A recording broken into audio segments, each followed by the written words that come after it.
I've been monitoring events sa ICC, and as we all know, he already has a new counsel in the person of Attorney Peter Haynes. And I was told that the team has been preparing, for the for trial. But the new development that I read from the news is that he's asking the court for a review on the mental and psychological state of the client. No, it appears meron mga bagong lumabas na nakita ng bagong abogado na kailangan tingnan uli ng ICC whether he would be able to sustain himself to appear during the court proceedings. Kaya he's asking that the trial, which was originally set sometime September, be reset sometime on November, pending the request or the motion of the defense team to review the mental and psychological condition of the former president.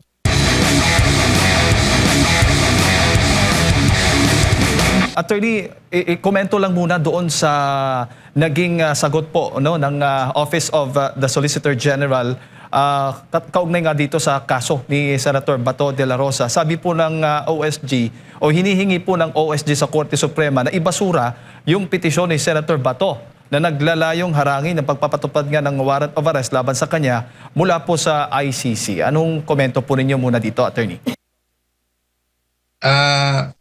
Unang-una, understandable because that is really the mandate of the OSG to defend governmental actions, no? Yung mga panuntunan at saka mga gawain na mga nasa gobyerno. That's the primary mandate of the OSG. But having said that, what the OSG was actually trying to argue before the court was to find legal justification doon sa ginawa ng NBI sa pagpunta sa Senado and tried to arrest Senator Bato. Since day one po, and even until now, ang posisyon po ni Senator Bato is that hindi niya kinikilala yung jurisdiction ng ICC. I think everyone knows that. Pangalawa, he is for accountability. And for that matter, it is the Philippine judicial system that should hear and decide the cases if there are against him. I say if there are because there has been no case filed here in the Philippines against Senator Bato. So, yun po ang posisyon ni Senator Bato dyan on the matter. Opo. Yung pangunahing argumento ng OSG din po, Attorney, laban po kay Senator Bato, itinuturing na fugitive mula sa hustisya, tsaka legal daw yung pag-aresto sa ilalim ng batas ng Pilipinas at hindi kailangan daw ng local na warrant at walang paglabag sa kanyang karapatan. That is the ground where Senator Bato will take issue with against the OSG's position, no?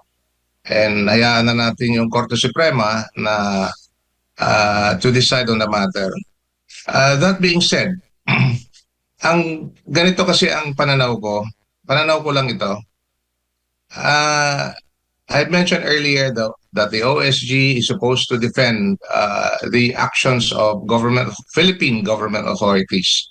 But the actions of the Philippine government authorities, as we all know, is based on a foreign warrant issued by a foreign or international tribunal. So, by analogy or by implication, the OSG is also trying to defend the actions of the ICC as against Senator Bato, of which the ICC is not part of any Philippine institution for that matter. No? So, yun lang, napaisip lang ako doon na kung bakit hayaan na yung isang foreign warrant without referral to the domestic processes of the Philippine judicial system, no? Under Article 3, Section 2 of our Constitution, na ang pwede lang magpalabas ng warrant at kikilalanin ng lahat ng Pilipino sa loob ng Pilipinas ay yung galing sa Korte ng Pilipinas. Opo, malinaw po yun, attorney. Dako lang po tayo dito sa kaso naman po ni dating Pangulong Rodrigo Roa Duterte. Nasang stage na po tayo dito sa kanyang kaso dyan po sa ICC, attorney? I've been monitoring events sa ICC, and as we all know, he already has a new counsel in the person of Attorney Peter Hines. And I was told that the team has been preparing, no, for the for trial. But the new development that I read from the news is that he's asking the court for a review on the mental and psychological state of the client. No, it appears meron mga bagong lumabas na nakita ng bagong abogado na kailangan tingnan uli ng ICC whether he would be able to sustain himself to appear during the court proceedings. Kaya he's asking that the trial, which was originally set sometime September, be reset sometime on November, pending the request or the motion of the defense team to review the mental and psychological condition of the former president. Opo, at possible din ho itong maipresenta, attorney, at possible din na kung may makita man kung sakaling hindi able ang dating Pangulo, ay maaantala na naman po yung magiging trial nitong kaso ng dating Pangulo. I really am not sure on whether that would further delay or not, no? Kasi sa ating sistema sa loob ng Pilipinas, pwede namang hindi mag-appear yung akusado sa korte. Sa ICC, accordingly, the accused has to appear before the court during the trial phase of the proceeding. As I mentioned, dito, the accused has the option, in fact, has the right whether to appear or not.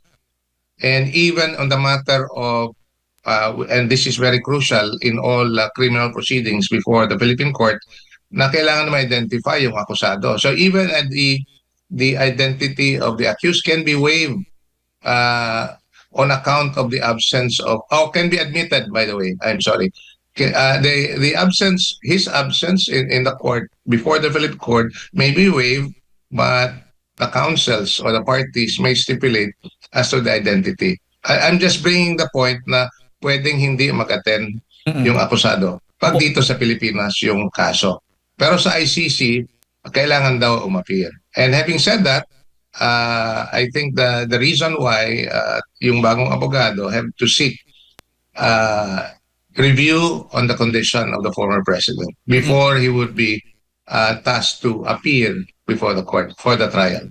Opo, kung mapatunayang hindi po fit to stand trial si dating Pangulong Rodrigo Roa Duterte, attorney, at may makikita nga doon sa kanyang medical records na hindi siya fit. Pero ano yung possible magiging epekto po niyan? Maari ho bang pauwiin ang dating Pangulo dahil po sa kanyang karamdaman at sa kanyang edad na rin? Pwede ho bang i-consider yun ng ICC?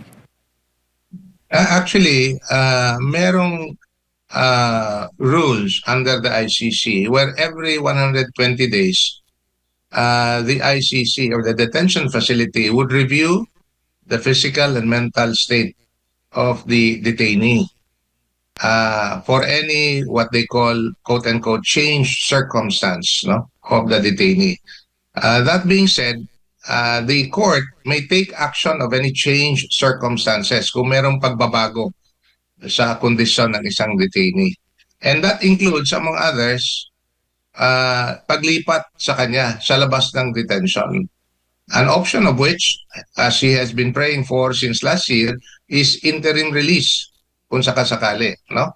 So those are some of the options that the defense team can take, but I don't want to preempt the actions or the strategy that the defense team is seeking right now, no? Pero yun nga, kung hindi pwede manatili siya sa detention facility dahil sa kalagayan ng isang detainee, pwedeng iutos ng ICC na mailagay siya sa isang lugar where maayos at ma-address yung kondisyon ng isang detainee.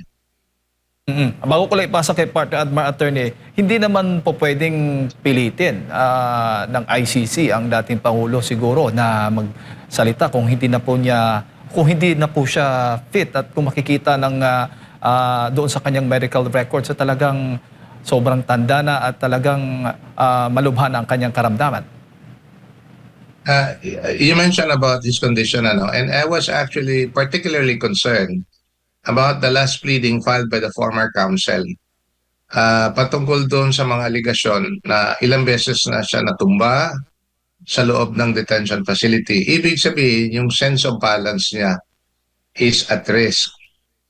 In fact, they're asking the court to disclose the CCTV footages which may prove na yun nga, nahihirapan siyang maglakad kung totoo man yung sinabi doon sa motion na yan. And I think the video, if ever they would allow, would show whether or not talagang nahihirapan siya. No? I mean, these are indications na kailangan tugunan ng ICC yung well-being and welfare ng isang detainee sa loob ng detention facility.